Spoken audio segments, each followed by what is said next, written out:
공장 입구에 들어서자 서늘한 냉기와 함께 매캐한 연기가 뿜어져 나왔다. 나는 언제나 이 공간이 자랑스러웠다.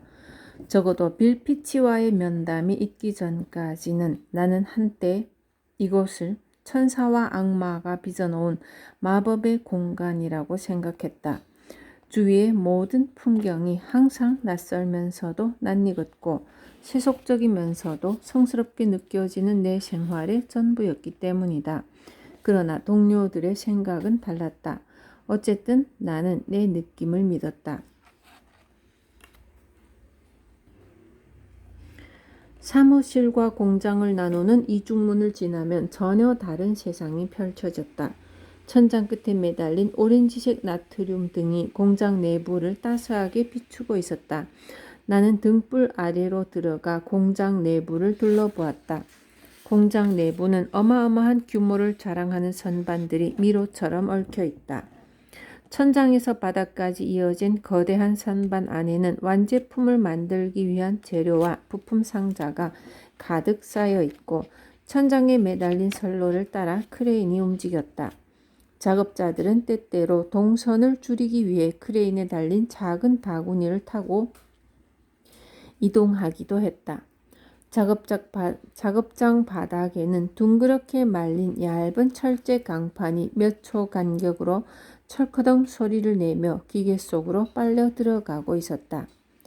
기계들, 어쩌면 공장은 수많은 기계로 이루어진 거대한 숲인지도 모른다. 각종 기계들은 블록 단위로 연결되어 있으며 공장 내부는 각 블록 사이의 통로로 구분된다. 각종 선반이 나무라면 그 사이에 빛나는 선굵은 꽃들은 기계의 빛깔로 묘사할 수 있다.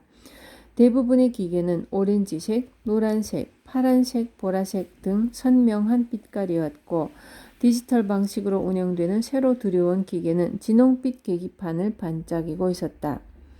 일일이 사람의 손을 거치지 않아도 되는 로봇의 손은 정해진 프로그램에 따라 춤을 추는 나비처럼 작동했다.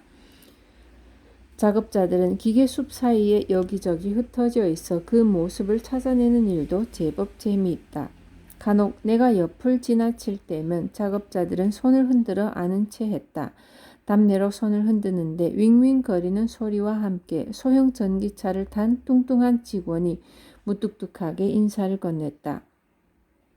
작업 테이블에서는 여직원들이 무지개색 전선을 다듬고 있었고 그 건너편으로 기름때가 묻은 작업복 차림의 용접공이 불꽃을 튀기며 용접하는 모습이 보였다.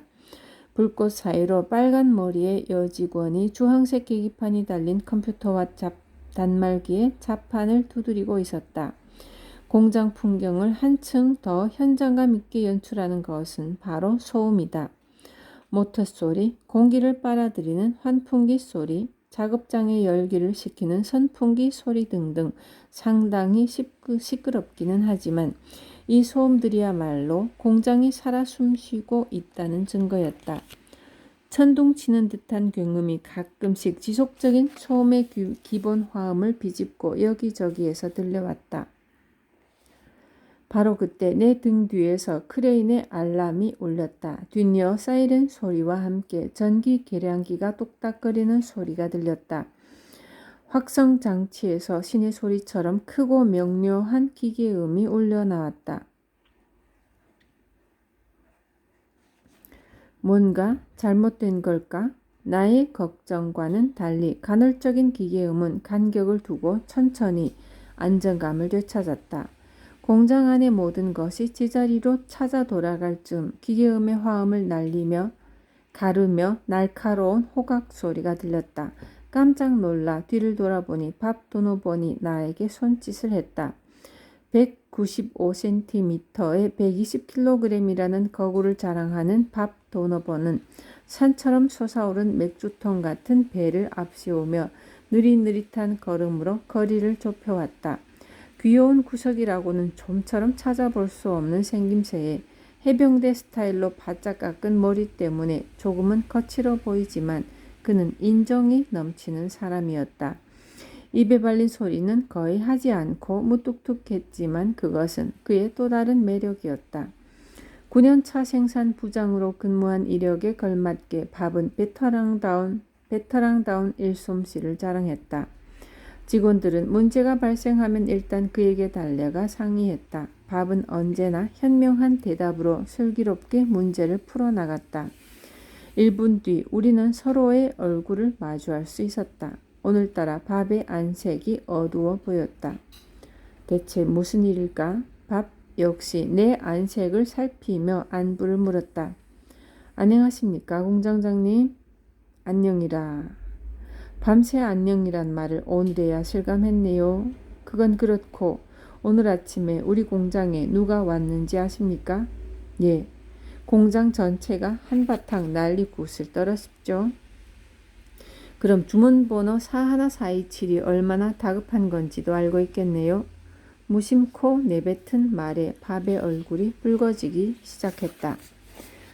실은 제가 공장장님께 드릴 말씀도 바로 그 문제입니다만, 왜, 무슨 일이 있습니까? 혹시 오늘 아침 본부장님과 말싸움을 했던 숭년공 토니 씨를 기억하십니까? 그 친구가 좀 전에 사표 내고 나가버렸습니다요. 이런 젠장, 나도 모르게 욕설이 튀어나왔다. 왜 이렇게 일이 꼬이는 걸까? 내가 뭘 얼마나 잘못했다고. 공장장님, 그만한 친구는 흔치 않습니다요. 지금 당장 토니 씨만한 사람을 구하기는 쉽지 않을 겁니다요. 토니 씨를 다시 데려올 수는 없겠습니까? 글쎄요. 지금으로서는 그것도 쉽지가 않습니다. 문제가 생겼거든요.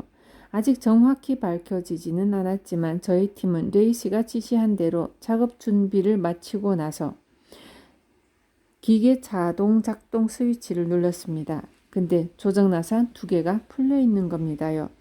지금 기계를 보수하고 있습니다만 작업이 지연될 것 같습니다. 버려야 할 부품이 얼마나 됩니까? 글쎄요, 그렇게 많지는 않습니다. 작동 후 곧바로 멈췄으니까요. 지금 남아있는 부품으로 41427 주문을 오늘 안에 끝낼 수 있겠습니까? 조사해봐야 알겠지만 문제는 부품이 아니라 기계라서요. 고치려면 시간이 좀 걸릴 것 같습니다요. 어느 기계를 말하는 겁니까? 빌 피치의 등장과 함께 시작된 불운이 제발 여기서 끝나기를 간절히 바라며 밥에게 물었다. NCX-10입니다요. 하늘은 내 편이 아니었다. 공장에 단 한 대밖에 없는 기계가 서버린 것이다. 손은 얼음장처럼 차가워졌고 내장은 타들어가는 듯 했다. 나는 다급히 밥에게 매달렸다. 얼마나 심각합니까? 그게 말입니다요. 아직 잘 모르겠습니다요. 반쯤 분해해봤는데 아직 원인도 못 찾았다니까요. 지금 다른 직원들이 NCX-10 제조회사에 전화해서 상담을 하고 있습니다요. 나는 직접 눈으로 확인하는 것이 나을 것 같아 문제가 생긴 곳으로 재빨리 발걸음을 옮겼다. 어디서부터 문제를 풀어야 하지? 유예기간으로 겨우 3개월밖에 안 남았는데 나는 먼저 문제의 실마리를 찾아보기로 했다. 나와 보폭을 맞추느라 분주히 움직이고 있는 밥을 힐끗 돌아보며 말을 꺼냈다. 도노번 부장, 솔직한 생각을 듣고 싶습니다. 당신 생각에는 토니 씨가 일부러 기계를 고장낸 것 같습니까? 밥은 내 질문에 몹시 당황한 듯 했다. 글쎄요. 뭐라 말씀드려야 할지. 제 생각에는 토니 씨가 너무 흥분해서 잠시 이성을 잃었던 것 같습니다요. 이성을 잃었다. 지금 내게 가장 절실히 필요한 것 역시 이성적인 판단이다. 나는 마음속으로 현명한 판단을 내리고 있는 내 모습을 상상했다. 그러나 그 장면 위로 짙은 회색 눈동자를 굴리며 나를 비웃는 빌 피치의 얼굴이 그려졌다. 갑자기 참을 수 없는 분노가 치밀어 올랐다. 그래, 오늘 생긴 모든 문제는 망할 놈의 빌 피치와 함께 등장했다. 빌어먹을 놈의 빌 피치, 내 전용 주차 구역도 모자라 내 사무실까지 꿰차고 앉더니만 토니마저 달아나게 하다니. 그러면서 나더러 3개월 안에 이 망할 놈의 공장을 회생시키라고. 당장 전화를 걸어 욕설이라도 퍼붓고 싶은 심정이었다. 그 순간 내 책상에 버티고 앉아 오늘 안으로 하나 사이칠 주문을 해결할 방법을 알려주겠다고 으름장을 놓던 그의 얼굴이 떠올랐다. 그래 본부장, 당신이 기껏 가르쳐 주겠다던 것이 바로 이거였군. 2. 이렇게 가정해보자. 다들 별탈 없이 편안한데 유독 자신만 궁지에 몰린 상황이라면 과연 어떤 기분이 들까? 왜 내게 이런 시련이 닥쳤을까? 대체 내가 얼마나 잘못했길래? 인간은 더 이상 물러설 자리가 없을 때 현실을 직시하게 된다. 그것이 절망의 나락이건 새로운 생의 의지건 간의 말이다. 가슴 한구석에서 벌어지는 전쟁, 나는 오늘 그것을 절실하게 경험했다. 선과 악의 시나리오를 잡고 무엇을 선택해야 할지 도무지 갈피를 잡을 수 없었다. 왜 하필 나야? 오후 6시 30분. 나는 지독한 피로감을 느끼며 집으로 향했다. 현관에 들어서자 TV 소리가 귓전을 때렸다. 인기척을 느낀 아내가 상기된 얼굴로 나를 맞았다. 이제 와. 나 오늘 머리 했는데 어때? 가늘고 곧은 갈색 머리칼에 굵은 웨이브가 져 있었다. 언뜻 보니 예전보다 훨씬 밝은 색으로 염색도 한 것 같았다. 나는 심드렁하게 대꾸했다. 좋아 보이네. 미용사가 그러는데 헤어스타일을 바꾸니까 눈이 더 커 보인대. 아내는 기다란 속눈썹을 깜빡이면서 내 반응을 살폈다. 아내 줄리의 눈은 예뻤다. 거기에 반해 결혼했지만 어쨌든 내 생각에는 아내의 눈을 더 돋보이게 할 필요는 없을 것 같았다. 하긴 내가 여성의 헤어스타일에 대해 뭘 알겠는가. 나는 아내의 머리 모양새보다는 지금 나를 짓누르고 있는 현실이 더 뼈에 사무쳤다. 좋은데? 정말? 치, 거짓말. 자기는 내가 뭘 하든 관심도 없잖아. 아내에게 속마음을 들킨 것 같아 미안한 생각이 들었다. 미안해. 오늘 진짜 피곤해서 그래. 그러고 보니 자기 안색이 많이 안 좋아 보이네. 알렉스, 좋은 생각이 있어. 우리 맛있는 거 먹으러 나가자. 그럼 만사를 잊어버릴 수 있을 거야. 아내는 들뜬 표정으로 나를 올려다보았지만 나는 그럴 기분이 전혀 아니었다. 안 돼. 얼른 저녁 먹고 다시 공장에 가봐야 돼. 그러자 아내가 발끈하며 일어서더니 그동안 쌓인 불만을 내뱉었다. 나 원참, 자기만 힘든 줄 알아? 나는 오늘 하루 종일 애들한테 시달렸단 말이야. 내 입장 좀 생각해줘. 아까도 말했잖아. 오늘은 정말 지옥 같은 날이었다고. 빌어먹을 놈의 본부장이 아침에 들어닥쳐서 오늘 안에 모든 일을 마무리 지으라고 협박했어. 그런데 망할 놈의 기계가 말썽을 부려서. 암튼 오늘은 어려워. 빨리 기계를 손봐서 물량을 소화하려면 한시가 급해. 아내에게 화를 낼 이유는 없었다. 그러나 막무가내로 우기는 아내의 말을 듣고 있자니 우라가 치밀었다. 잠시 침묵하던 아내는 냉정한 어조로 말했다. 기억 안 나? 어제 자기가 그랬잖아. 오늘 외식하러 가자고. 그래서 저녁 준비도 안 해놨다고. 몰라. 저녁은 알아서 해결해 그럼. 아뿔싸. 이제야 기억이 났다.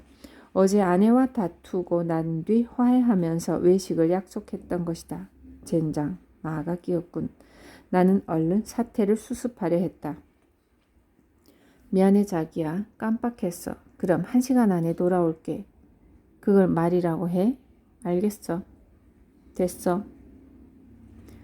줄리, 진정하고 내 말 좀 들어봐. 자기보다 회사 상황이 많이 안 좋아. 빌 피치 본부장이 그러더라고. 공장을 폐쇄할 수도 있다고 말이야. 그 순간 아내의 눈동자가 흔들렸다. 그녀는 만감이 교차하는 표정으로 되물었다. 공장이 문을 닫아? 정말이야? 응. 상황이 점점 더 어려워지고 있어. 그럼 이제 다른 곳으로 발령나는 거야? 아내는 아직도 사태를 제대로 파악하지 못하고 있었다. 나는 다시 무거운 마음으로 입을 열었다. 아니, 다음 일에 관해서는 전혀 언급이 없었어. 지금 내 자리는 여기야. 이 도시. 바로 이 공장이란 말이야. 공장이 문을 닫을지도 모른다면서 그 다음 일은 관심도 없단 말이야. 자기야, 난 그게 더 걱정이야. 빌어먹을 본부장이 공장 폐쇄 얘기만 떠들고 갔을 뿐이라고 알아듣겠어? 아, 아내의 입에서 깊은 한숨이 흘러나왔다. 문득 아내의 얼굴을 들여다본 순간 나는 틈만 나면 이 도시를 떠나고 싶어하는 아내에게 화가 났다. 자기는 하루라도 빨리 이 도시를 떠나고 싶지. 나원참. 자기는 왜 항상 자기 생각만 하는데? 난 솔직히 이 도시에 자기만큼 애착이 없어. 내 고향도 아니고. 여기 이사 온 지 겨우 6개월밖에 안 됐잖아. 겨우 6개월이라고? 아는 사람 하나 없는 곳에서 사는 게 얼마나 갑갑한지 알기나 해. 난 자기 말고는 얘기할 친구도 없단 말이야. 근데 자기는 늘 바깥으로만 돌고 물론 자기 가족들이 있긴 하지. 그래, 정말 좋은 분들이야. 근데 난 어머님이랑 1시간만 같이 있어도 정말 미쳐버릴 것 같아. 나한테는 6개월이 600년 같다고. 그래서 대체 나더러 어쩌란 말이야. 내가 자원해서 이리로 왔어? 회사에서 발령을 낸 거잖아. 잘 알면서 왜 그래? 자기야, 어쩌겠어. 운명이지 뭐. 뭐? 운명? 그래? 그럴싸한 말이네. 나 지금 자기랑 싸우고 있을 시간이 없어. 내 단호한 대답에 아내는 마침내 울음을 터뜨렸다. 그래, 가란 말이야. 언제는 자기가 내 옆에 있었어? 가서 기름 냄새나 실컷 맡아. 자기야. 오늘따라 아내의 울음소리가 한없이 애처로웠다. 제길, 왜 하필 나란 말이야. 나는 아내를 살포시 감싸 안았다. 우리는 한동안 그렇게 말없이 서 있었다. 아내는 차차 안정을 찾아갔다. 그녀는 살며시 나를 몸에서 떼어내며 말했다. 미안해. 어서 가봐. 급하게 처리할 일도 있다면서. 괜찮은 거야? 자기한테 이렇게 화낼 건 아니었는데 내가 많이 피곤한가 봐. 외식은 내일로 미루면 어때? 그래, 좋을 대로 해. 자기 저녁은 어떻게 할 거야? 아내와 신랑 일을 하느라 저녁 식사는 까마득히 잊고 있었다. 공장으로 돌아가는 길에 간단히 먹지 뭐. 그런데 자기하고 애들은 어쩌지? 냉동실에 저녁거리가 좀 있을 거야. 신경 쓰지 말고 어서 가기나 해. 아내를 등지고 돌아서자 놀랍게도 식욕이 말끔히 사라졌다. 자동차 시동을 거는 내내 가슴 한쪽에 무지근한 채기가 느껴졌다. 나는 잠시 지난 날을 회상해 보았다. 우리 가족이 베어링턴으로 옮겨온 이후 아내는 힘겨운 나날을 보냈다.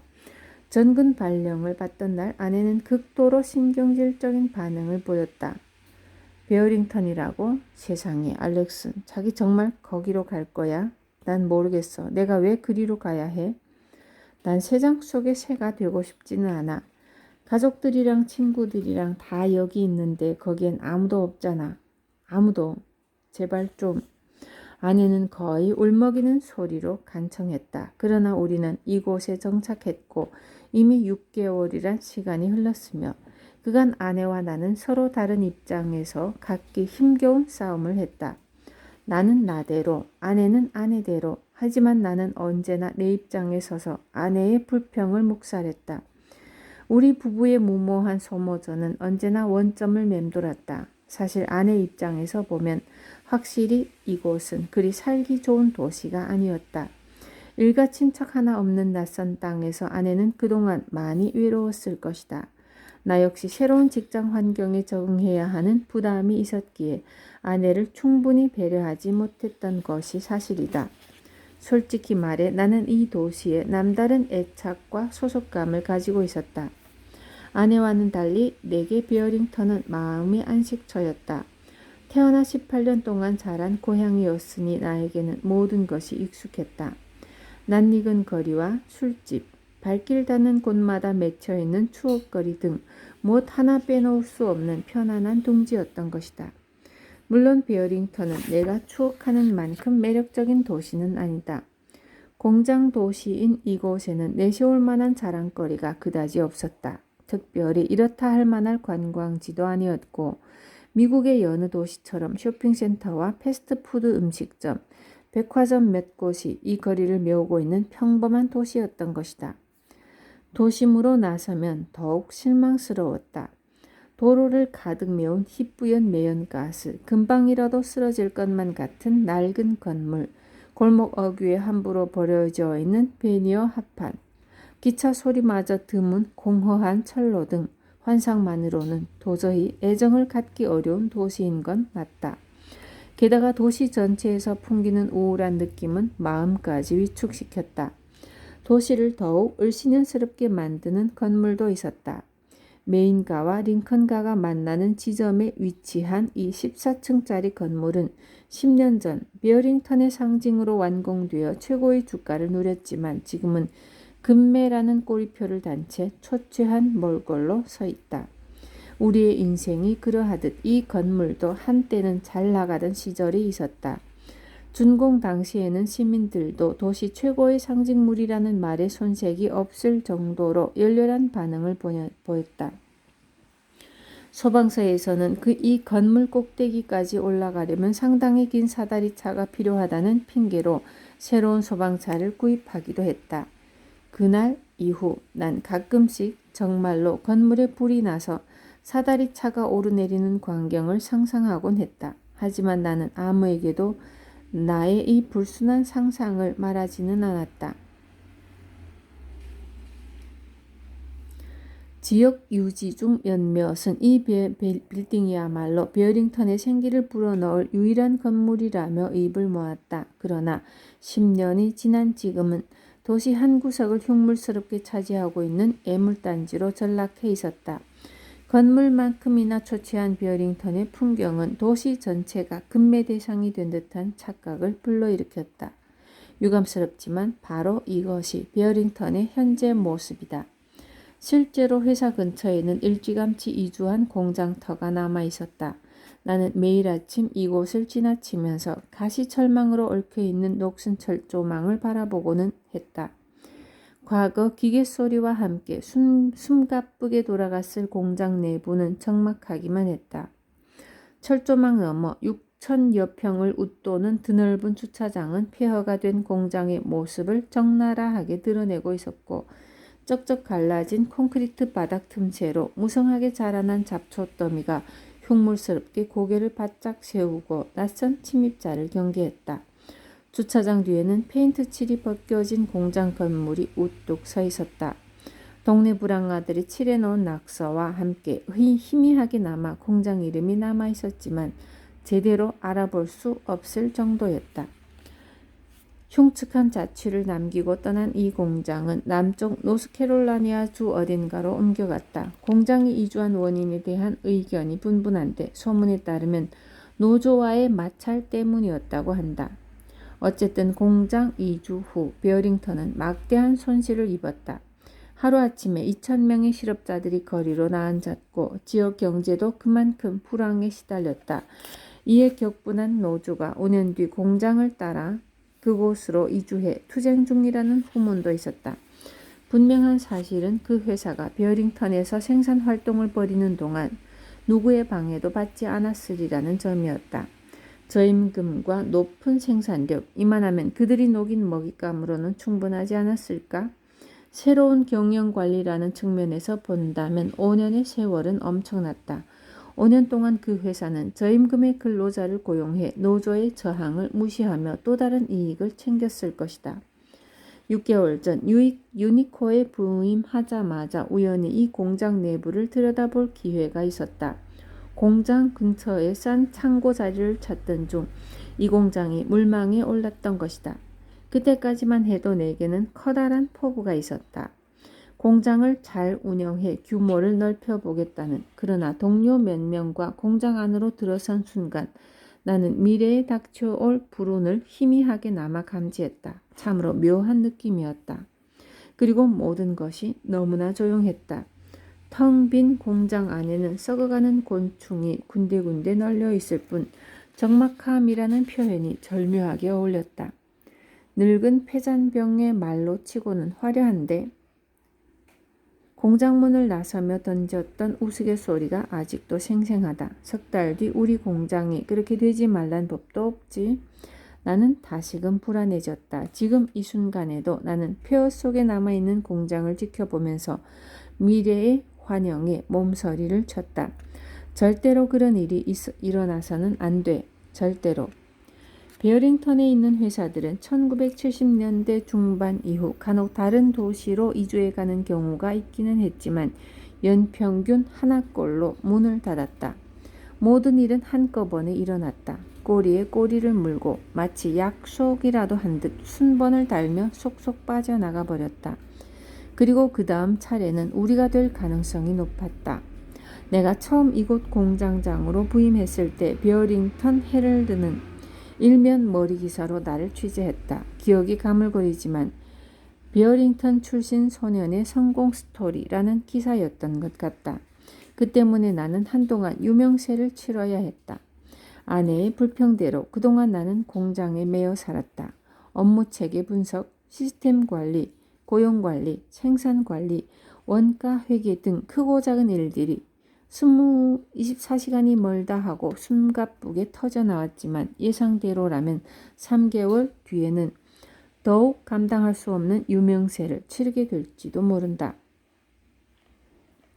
유니코 베어링턴의 마지막 공장장 알렉스 로고 직장 폐쇄 스토리의 전말이라는 타이틀이 되지 않을까?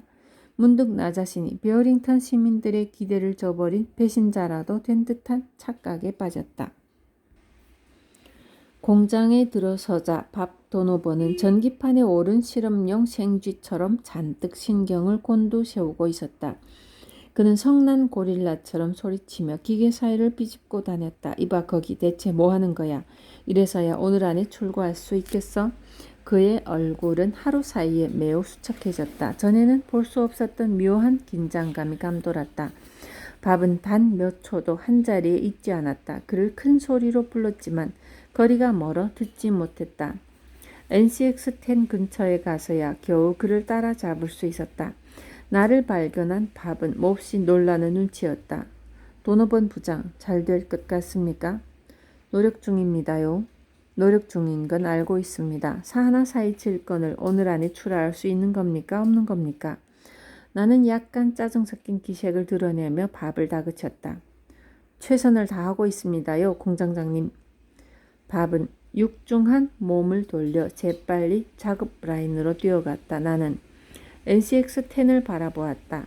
어마어마하게 큰 덩치를 자랑하는 NCX-10은 묵묵히 제 몫을 다하고 있었다.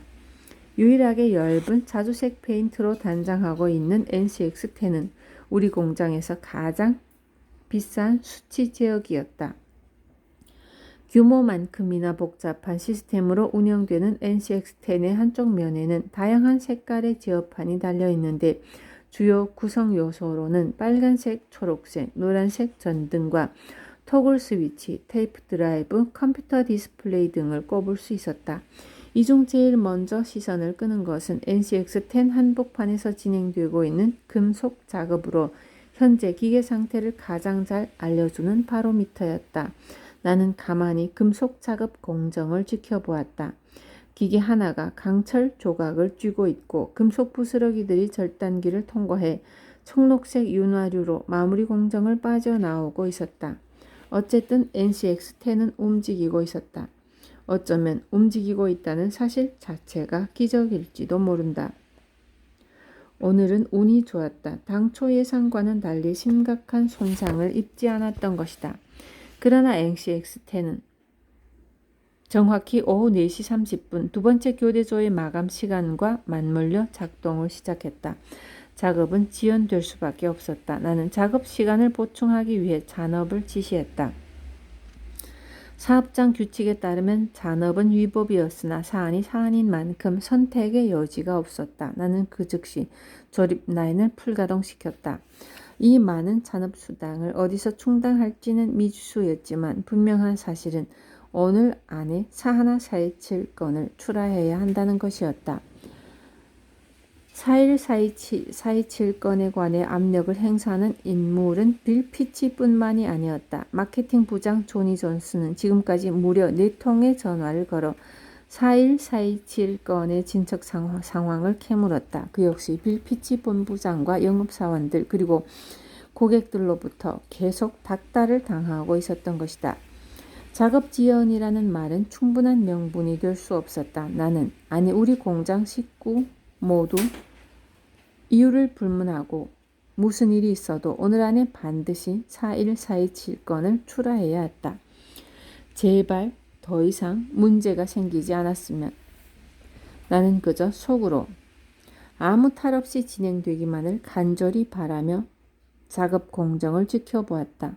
먼저 생산된 부품은 다음 조립 단계로 넘어갔다.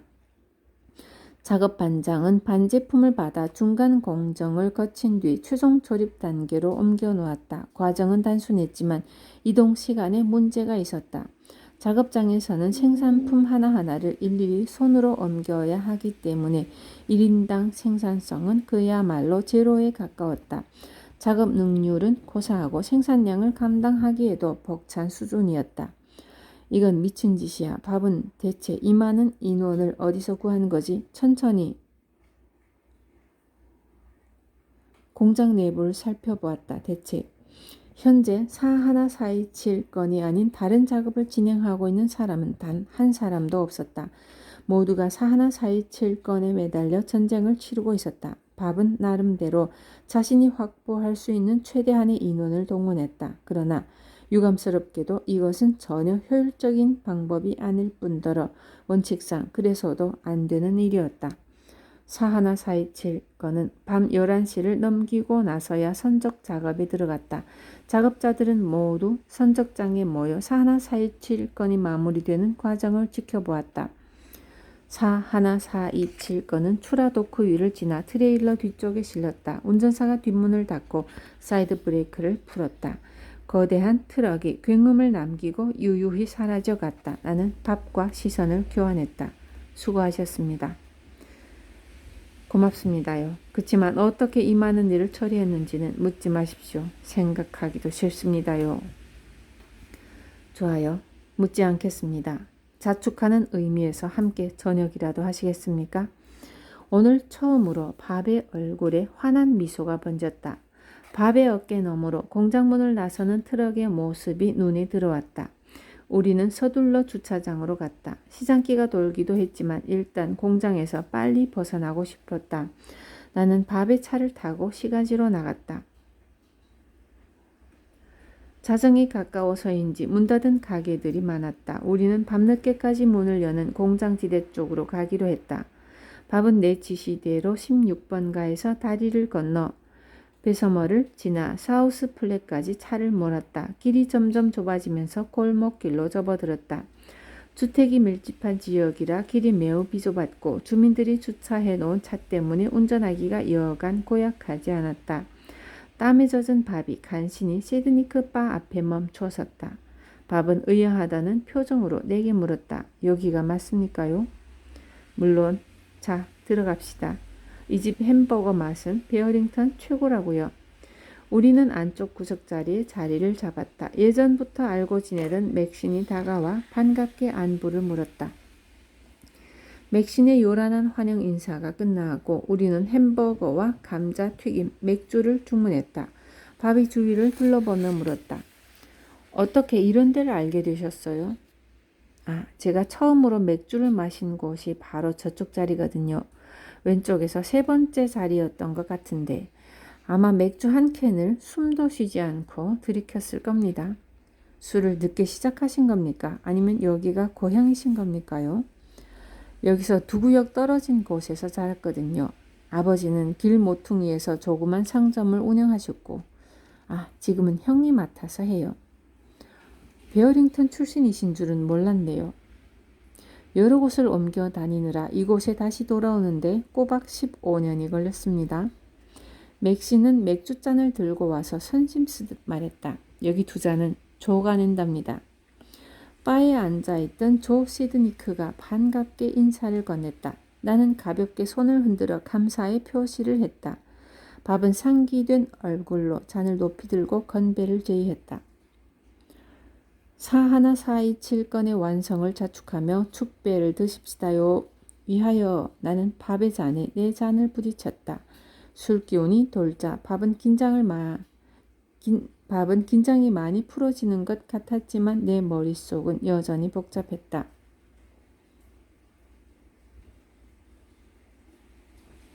한 가지 더 있습니다요. 이렇게 자축하기까지 참 많은 대가를 치렀습니다. 숙련공 하나를 잃었고 NCX-10의 수리비가 들었고 게다가 잔업까지. 한 가지 더 있습니다요, 공장장님. NCX-10이 고장난 동안 그 기계를 고치느라 시간을 낭비했으니까요. 그래도 우리 직원들이 합심해서 41427건을 완성했다는 사실이 더 중요하지 않을까요? 매일매일이 오늘 같으면 좋겠습니다요. 나는 팔을 내저어 보이며 말했다. 전 사양하고 싶습니다. 오늘 같은 경험은 2번 다시 하고 싶지 않네요. 네, 물론 저도 본부장님이 매일같이 들이닥쳐서 이것저것 간섭하는 건 싫습니다요. 다만 시간 내에 주문을 완성했다는 것 자체가 좋았다는 거죠 뭐. 도노본 부장, 주문을 제때 출하하는 것은 찬성하지만 오늘 같은 방식은 절대 안 됩니다. 어쨌든 출하한 건 사실이지 않습니까요? 밥은 도저히 납득이 가지 않는다는 표정으로 나를 바라보았다. 물론 그렇죠. 하지만 비정상적인 방법으로 한 거 아닙니까? 공장장님, 저는 그저 우리가 해야 할 일만 생각했습니다요. 그래서 모든 사람들이 41427건에 매달리도록 지시했고요. 워낙 긴급한 상황인지라. 도노본 부장한테 뭐라고 하는 게 아니에요. 이렇게 생각해 봅시다. 만일 우리가 매일 오늘 같은 방식으로 공장을 운영한다면 어떻게 될까요? 효율성 면에서 따져봅시다. 공장 전체가 한꺼번에 하나의 주문에만 매달리게 되면 규모의 경제는 사라지게 될 겁니다. 또 그만큼 비용도 천정부지로 치솟을 거고요. 지금보다 상황이 훨씬 더 악화될 것은 불을 보듯 훤한 일이라 그 말입니다. 경험과 육감에만 의존할 수는 없지 않습니까? 밥은 아무런 대꾸 없이 고개를 숙이고 있다가 마침내 입을 열었다. 제가 작업 촉진자였을 때 나쁜 것만 배운 모양이구만요. 도노본 부장, 기운을 내요. 당신 오늘 엄청난 일을 해냈잖아요. 정말 굉장했다고요. 하지만 우리는 결정을 내려야 합니다. 생산에 또 차질을 빚으면 본부장님이 이달 말이라도 다시 들이닥쳐서 잔소리를 해대며 문제를 일으킬 게 뻔한 일 아닙니까? 밥은 멍하니 나를 바라보다가 문득 이런 질문을 했다. 그럼 다음번에 이런 일이 다시 일어난다면 어떻게 해야 하는 겁니까? 그렇다면 오늘과 똑같이 해야 되지 않을까 싶습니다. 나는 씁쓸한 여운을 남기고는 맥신을 불렀다. 맥신, 여기 맥주 2잔 더. 아니, 그럴 것 없어. 아예 피처에 담아줘요. 여러 번 왔다 갔다 하려면 번거롭잖아.